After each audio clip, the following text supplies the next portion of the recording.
मौन सत्याग्रह दो घटनाओं के लिए आए हैं। एक तो मणिपुर की जो इतनी बड़ी घटना हुई है, जिसका गूंज सिर्फ हिंदुस्तान के सुप्रीम कोर्ट में नहीं, बल्कि ये एक इंटरनेशनल इशू बन गया है, जिसमें हमारे देश की बदनामी हमारे इंटरनेशनल बेसिस पर हो रहा है। आपने देखा होगा कि कुछ दिन हमारे प्रधानमंत्री जब वो यूरोप के दौरे पर गए थे, फ्रांस के दौरे पर, जस्ट उसके एक दिन पहले यूरोपियन यूनियन जो 27 कंट्रीज का ग्रुप है, वहाँ पर एक रिजोल्यूशन पास हुआ मणिपुर के अगेंस्ट में, जिसमें मणिपुर के बारे में कहा गया कि वहाँ पर इस तरह के एथनिक वायलेंस हो रहे हैं, इसको सरकार जो है रोक नहीं पा रही है या सरकार का इन्वॉल्वमेंट है, उस पर क्रिटिसाइज किया गया। इस पर भी 2 दिन या 1 दिन पहले अभी आपने देखा कि यूनाइटेड किंगडम जो इंग्लैंड के एक एमपी ने अपने पार्लियामेंट में भी हमारे मणिपुर के इशू को उठाया है। लेकिन हमारे प्रधानमंत्री हमारे पार्लियामेंट बाहर में 36 सेकंड बोलते हैं, लेकिन हमारे अपोजिशन के लीडर सब बोलते हैं प्रधानमंत्री जवाब दो, कभी रक्षा मंत्री को आगे कर देते हैं, कभी किसको कर देते हैं। अरे भाई, तुम you are the leader of the house, आप you are leader of the country, आप कंट्री के लीडर हो। बाहर में तो इलेक्शन के टाइम में बहुत टीपी देख के बोलते, वहाँ भी टीपी देख के कम से कम बोल दो, जवाब दो अपने क्या क्या हुआ। आप प्रधानमंत्री हैं देश के, आपको मुंह खोलने में इतनी बड़ी घटना हो गई, एक इंटरनेशनल इशू हो गया, हमारे देश की बदनामी पूरे दुनिया में हो रही है, आपको इस बात को बोलने में 78 दिन लग गए। अरे देखो, राहुल गांधी जी कितना परेशान करे, जो है ना ट्रूथ ट्रेंड्स, एक है ना सत्य में जयते, एक दिन सत्य जीतेगा। ठीक है, उसने जो भी किया उस पर वहाँ के गुजरात के कोर्ट ने, उस पर हमें कोई स्टेटमेंट नहीं दे सकता हूँ, लेकिन सब जानता है डिफेमेशन सूट में क्या क्या कैसे अभी आज तक इतने डिफेमेशन सूट में इतनी बड़ी कड़ी सजा किसको मिली थी। ये तो सब पॉलिटिकली मोटिवेटेड है, सब चीज पॉलिटिकली स्टेज मैनेज शो है, all are the stage manage show. कैसे राहुल गांधी को तकरीबन इसकी हिम्मत नहीं है कि राहुल गांधी को ईडी, बाकी लीडरों को तो ईडी सीबीआई फंसा करके जेल डाल देते हैं, ये राहुल गांधी को हिम्मत नहीं है कि इस बार ईडी सीबीआई में जेल डालेंगे तो पूरे देश की जनता रोड पर आ जाएगी। ये जितना राहुल गांधी को तंग करेंगे लोग, ये इतने बन निखरेगा। एक राहुल गांधी एक लीडर है जिसको मोदी की आंखों में आंख डाल के बात करता है, एक राहुल गांधी है जिससे कि वो क्या हो, नहीं तो ये नहीं डरते थे ईडी सीबीआई का, अभी सबको कुछ न कुछ बहाना लगा के कर दिए। इनको क्यों नहीं करते हैं? इनको एक चक्रव्यूह में फंसाया, जुडिशियल चक्रव्यूह में फंसा करके क्या पूर्णेंद्र मोदी को बोला गया था वहाँ के, आपने पढ़ा होगा थी जजमेंट में जो है, मैं आर्टिकल का तो मुझे याद नहीं है, जिस आदमी का नाम ही नहीं लिया उस आदमी का तुम कहते हो मेरा डिफेमेशन हो गया। भाई वो तो बोला भाग, तो चलो वो तो कोर्ट का मैटर है, भागने वाले बोलता भागने वाले क्यों है, इतनी बोला कि सारा मोदी चोर है, भागने वाले मोदी जो है लोग चोर क्यों है, भागने वाले जो है सबका नाम मोदी क्यों है। अभी देखा महाराष्ट्र में जो प्रफुल्ल पटेल और अजित पवार, क्या आज उसी के 6-7 दिन पहले बोलते 70,000 करोड़ का घोटाला है, वो बंदा आ गया, घोटाला खत्म, वॉशिंग मशीन में सब साफ। Now he is the deputy chief minister of Maharashtra. Modi ji की तानाशाही की अब हद हो गई है। मैं समझता हूं कि अब जो है इस सरकार के जो है कुछ गिने चुने महीने बचे हैं, ये सरकार जो है 2024 में वापस नहीं आएगी, और जिसमें मोदी शासन में महिलाओं के इतने अत्याचार बढ़े हैं, और खासकर जो है ये मणिपुर की घटना को लेकर पूरा देश, पूरी दुनिया दुखी है। हिंदुस्तान पे सब लोग कह रहे हैं कि सेम बोला जा रहा है, हमें जो है लोगों के सामने जो है खड़े होने की जो है हिम्मत नहीं रही है कि हमारे देश में हम महिलाओं को बचा नहीं पाए।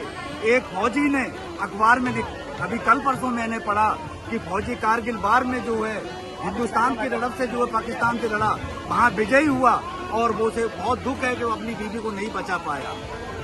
राहुल गांधी को जो है जान इसलिए फंसा रहे हैं कि जिससे राहुल गांधी जनता से दूर रहे। जितना राहुल गांधी को फंसाएंगे वो जनता का उतना ही जनप्रिय नेता बढ़ते जाएंगे, होते जाएंगे, भीड़ उनके साथ जुड़ती जा रही है। अब 2024 में ये भारी बहुमत से प्रधानमंत्री बनेंगे। गरीब और पीछे हो गया, पहले से भी पीछे हो गया बहुत ज्यादा। लॉकडाउन में तो इतनी हालत खराब कर दी इन लोगों ने कि जो हमने कुछ किया था आगे चलने के लिए वो भी सब ऐसे ही लग गया, खराब हो गया।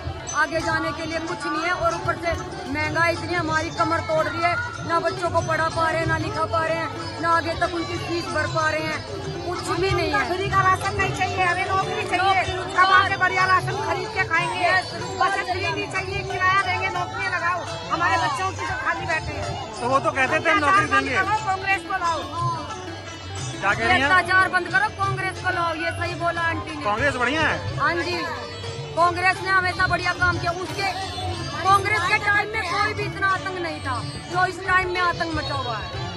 जो सबसे ज्यादा आतंक मोदी के टाइम में हो गया है, बहुत ही ज्यादा हो गया है। वो इतने हमने सोचा था कि कुछ बदल के कुछ अच्छा होगा, लेकिन इन्होंने खराब ही कर दिया पूरे सिस्टम को, पूरे भारत को ही। आप जैसे युवा पीढ़ी भी ऐसे ही फिर रहे हैं, कोई अच्छी जॉब नहीं है। देखिए, अगर बोलने की सजा भी वही अत्याचार है जो आज की सरकार कर रही है, तो चुप रहने की भी सजा शायद वही होगी। हम अपना एक मैसेज देना चाहते हैं आज यहाँ पर मौन सत्याग्रह में हाजिर होकर कि भाई अगर हमारी बोलने की भाषा आपको समझ नहीं आ रही तो शायद मौन भाषा आपको समझ आ जाए। जो अत्याचार आज इस डेमोक्रेसी के अगेंस्ट हो रहा है, डेमोक्रेसी की रक्षा नहीं कर पा रहे, उस पर अत्याचार किया जा रहा है, तो ये मौन की भाषा शायद उनको समझ आ जाए। तो आज शीर्ष नेतृत्व ने ये डिसीजन लिया कि मौन सत्याग्रह में बैठना है, तो हम हजारों की संख्या में यहाँ पर अपने नेताओं के नेतृत्व में यहाँ पर मौन प्रदर्शन में शामिल हुए हैं। अगर वो किसी की सुनते नहीं है तो शायद मौन की भाषा सुनना शुरू कर दें। मौन जो होता है ये एक बहुत बड़ा शस्त्र होता है एक लड़ाई के लिए। तो आज हम मौन यहाँ पर बैठे हैं सत्याग्रह में कि शायद हमारा जो विरोध है उनको सुनाई दे जाए। अरे कुछ भी नहीं हो रहा, गरीब ज्यादा गरीब का हो गया, खाने का भी दाने नहीं मिल रहे। का शाम का खा लेते तो सुबह नहीं खा सकता, सुबह खा लेते शाम को नहीं मिलता। बीए करे अंडे लग रहे बच्चे, किसी ने नौकरी नहीं है। कहीं जावे है हॉस्पिटल में भी जावे है तो उन्हें भी पैसे मांगते हैं, कहाँ जावे। गांधी अच्छे रहेंगे, उनकी दादी अच्छा करके चली गई, उनका बाप अच्छा करके चला गया। अच्छा, राजीव गांधी अच्छा है, हमारे लिए अच्छे है। राहुल गांधी बढ़िया है, बढ़िया। तो मोदी जी तो राहुल गांधी को परेशान कर रहे हैं, जेल में डलवा रहे हैं। तो हम भी जल जाएंगे, हम भी चल जाएंगे राजीव गांधी के लिए, राहुल गांधी के लिए, और क्या राहुल गांधी के लिए कुछ भी करने के लिए तैयार है। तैयार है, हम भी कुछ भी कर तैयार है। नहीं, आपको लगता है तानाशाही कर रही है? नंगी औरतें सड़कों पे घुमा रहे हैं, बलात्कार करते हैं भारतीय जनता पार्टी के मंत्री हैं, महिला पहलवानों के साथ बदतमीजी बेहूदगी कर रहे हैं।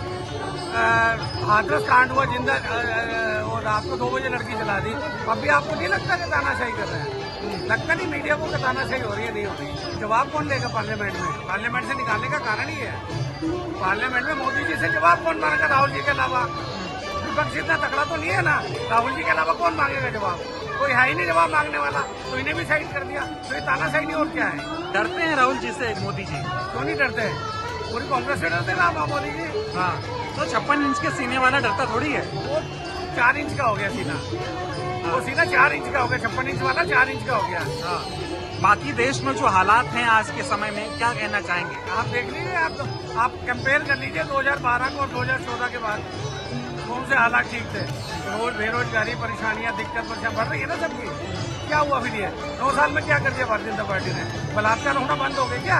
एक निर्भया कांड दिल्ली के अंदर हुआ था, उसके बाद तो रोज ही निर्भया कांड होता है हिंदुस्तान के अंदर।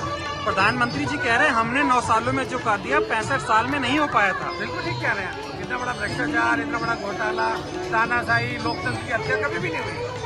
तानाशाही तो भाई बहुत चल रही है, इसके लिए बहुत कुछ तो उनके हमारे लेडीजों को, लड़कियों को कोई सुरक्षा नहीं, बस नाम की सुरक्षा है।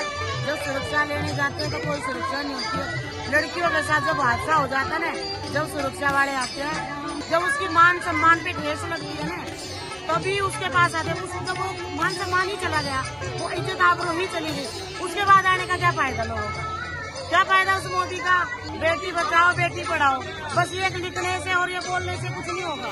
बोलने में करने में तो बहुत फर्क होता है ना भाई। जैसे तो मैं भी बोल दूंगा तो बहुत कुछ कर दूंगी, जब करूंगी जब तो आप बोलोगे क्या आज बहन ने बोला तो किया, क्या किया? अब सब्जी पे ही देख लो, गरीब आदमी चटनी खा सकता था ना, आज वो चटनी के भी लाले पड़ रहे हैं। 200 रुपए किलो टमाटर हो रहे हैं। जब बीजेपी आती जब क्यों होती है महंगी सब्जी? जो कांग्रेस आती जब क्यों नहीं होती महंगी सब्जी?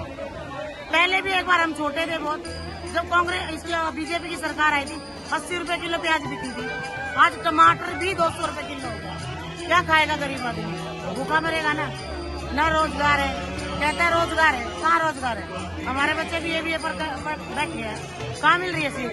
इसके वादे तो हर कोई कर ले, जब जाने सच्चा वादा करके दिखाए। राहुल गांधी कैसे लगते हैं? हमें तो अच्छे लगते हैं। जब राहुल का पूरा खानदान था, राहुल गांधी की माँ थी, उनकी दादी थी, उनके पिताजी थे, उन्होंने इतने अच्छे काम किए हैं, तो राहुल गांधी भी अच्छे काम करेंगे। उसको एक बार लेके तो आओ, उसका साथ तो निभाओ, लेकिन हम उनके साथ खड़े। और हमेशा रहेगी।